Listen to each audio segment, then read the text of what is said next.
పట్నం పోయి అప్పాలు అమ్ముకుంటారా అని అందరు నవ్వుతుండ్రు అప్పుడు. అయినా మన పని మనం చేస్తే తప్పు లేదని 1 కిలో బియ్యము 1 పిల్లగానితో స్టార్ట్ చేసినాం ఇంట్లో. ఎవరన్నా ఆర్డర్ ఇస్తే వాళ్ళకు ఇంటికాడ ఇచ్చొచ్చేది అప్పాలు తీసుకుపోయి.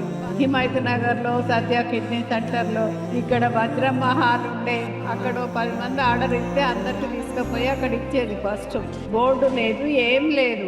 విమెన్ ఎంపవర్మెంట్, జెండర్ ఈక్వాలిటీ లాంటి పదాలేవి తనకు తెలియవు. తనకు చేతనైందల్లా నలుగురికి కడుపు నిండా తిండి పెట్టడమే.